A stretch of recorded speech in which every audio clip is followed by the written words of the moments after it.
Սիրելի հայրենակիցներ, ձեր հարցերին պատասխանելու համար ստեղծել էի հարցերի պատուհան, իրականում րոպեների ընթացքում բազմաթիվ հարցեր եք ուղղել, եկեք հերթով անցնենք այդ հարցերի վրայով ու պատասխանենք դրանց։ Այստեղ նախ աջակցության խոսքեր են, որոնց համար կրկին շնորհակալ եմ։ Հիմա հարցերը վերաբերում են հիմնականում մանդատներ վերցնելուն, փոփոխություն լինելու է թե չէ, փողոցային պայքարին, եկեք հերթով անդրադառնանք դրանց։ Հեղափոխություն անել թե ոչ, ինչ գործողություններ են սպասվում, ինչ ձևով է պայքարելու ընդդիմությունը, շատ եմ խնդրում ձեզ, ասեք, որ ժողովուրդը կիսով չափ հասկանա, ինչ է իրեն սպասվում, սա մի օգտատիրոջ գրած հարց էր, բայց այսպիսի հարցերը շատ են, դրա համար փորձեմ ամփոփ պատասխանել։ Այս կոնտեքստում, եթե նկատի ունեք մանդատներ վերցնել, թե հեղափոխություն անել, կամ մանդատներ վերցնել, թե փողոցային պայքար անել, իմ մտքում, իմ գլխում եւ մեր պրակտիկայում այդ երկուսը իրար չեն հակասում ընդհանրապես։ Մենք փողոցային պայքար ենք իրականացրել, երբ ունեցել ենք մանդատ, փողոցային պայքար ենք իրականացնել, երբ չենք ունեցել մանդատ, այդ երկուսը իրար չեն հակասում։ Եթե հարցը այն է, մանդատները կարող են խանգարել փողոցային պայքարին, իմ խորին համոզմամբ ոչ, հակառակը կարող են օգնել, սկսած նրանից, որ ուղղակի այն ընդդիմության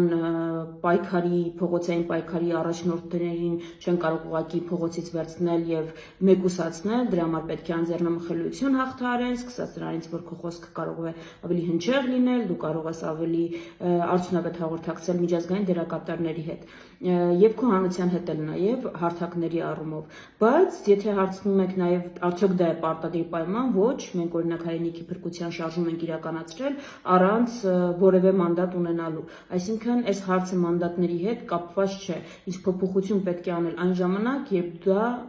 հնարավոր է տեսնում անել։ Այստեղ հարցը նաև երբ սպասենք պատասխանների, երբ ավելի մեծ կոնկրետություն կլինի, սա էլ է հարցերի մի մեծ բլոկ։ Էլի պետք է կրկնեմ, բայց կարծում եմ սա շատ կարևոր է, որ սիրելի հայրենակիցներ, այս պայն վերահաշվարկ է տեղ ունենում եւ ամենակարևոր հարցը, արդյոք Բարգավաճ Հայաստան կուսակցությունը հաղթահարում է անցողիկ շեմը, թե ոչ, շատ տրիվիալ բան կա այստեղ, որովհետեւ բազմաթիվ հարցեր կան, կարևորագույն հարցեր, սկսած մանդատներից մինչև ինչպես են պայքարը շարունակում, որ պիտի լինի ընդդիմության միասնական դիրքորոշում, որպեսզի լինի հնարավորինս արդյունավետ, բայց դրա համար նախ պետք է պարզել, թե ընդդիմությունը քանի ուժից է բաղկացած, այսինքն քանի ուժ է հաղթահարել անցողիկ շեմը խորհրդանի եւ քանի ուժով պետք է այդ որոշումները կայացվի։ Դրա համար առաջին ամենակարևոր հարցը այդտեղ Բարգավաճ Հայաստան կուսակցությունը հաղթահարել է անցողիկ շեմը, թե ոչ, դա կարծում եմ առաջիկա շաբաթվա ընթացքում պարզ կլինի, մինչև ամսի 14-ը վերջնական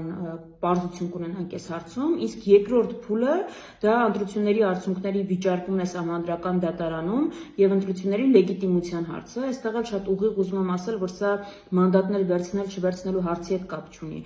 Մենք վիճարկում ենք քաղաքացիական պայմանագիր կուսակցության ստացած ձայները, վիճարկում ենք, որ իրենք ավելի քիչ ձայն են ստացել, վիճարկում ենք, որ իրենք այնպիսի միջոցների են դիմել այդ ձայները ստանալու, որոնք ազդել են ընտրությունների արդյունքների վրա։ Մենք չենք ասում, որ ընդդիմությունն է ավելի քիչ ձայն ստացել, ճիշտ հակառակը, այսինքն դա էլ ուղիղ կապ չունի մանդատներ վերցնել կամ չվերցնելու թեմայի հետ։ Պարզապես հասկանալի է, որ սա հանրությանը ամենահուզող թեման է։ Այստեղ էլի աջակցության խոսքերն են, ԿՊԸ-ն կգնա արտահերթի, թե ստորագրահավաքի, եթե այս հարցը վերաբերում է նրան, որ արդյոք ԿՊԸ-ն կգնա արտահերթ ընտրությունների, եթե մանդատները չվերցնի ընդդիմությունը, այստեղ Ալեն Սիմոնյանը այսօր տեսաուղերձով հանդես եկավ ու ուղղակի կարծես ասաց, որ իրենք մտածում են այն ուղղությամբ, որ եթե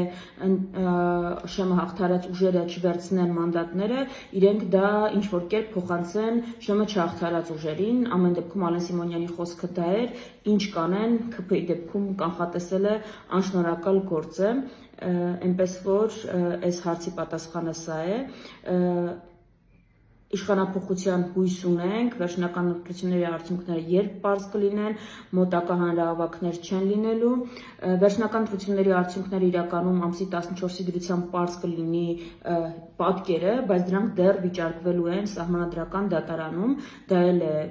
տևական գործընթաց, խոսքը իհարկե ամիսների մասին չէ, բայց խոսքը հաստատ շաբաթների մասին է, իսկ հանրահավաքների այլ գործողությունների մասին այստեղ էլի պիտի կրկնեմ, դա իսկապես միասնական ընդդիմության որոշումները պետք է լինեն, այդտեղ ամեն մեկ ուժ ստացել է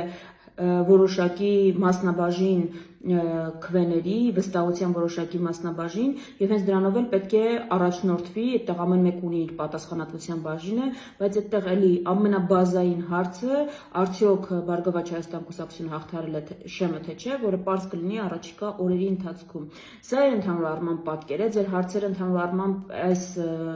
թեմաներին են վերաբերում, եթե որևէ հարց բաց մնաց, որին կուզենաք էլի այս ֆորմատով անդրադառնալ, ուղղակի այս տեսանյութի մեկնաբանություններում գրեք, ես շարունակում եմ հետևել հարցերին, եթե էլի լինի հարցերի խումբ, որոնց այս տեսանյութով չանդրադարձա, կանադառնանք հաջորդ տեսանյութով։ Շնորհակալություն, կարևորում եմ անչափ այս կոմունիկացիան մեր ընտրողների ու հայրենակիցների հետ։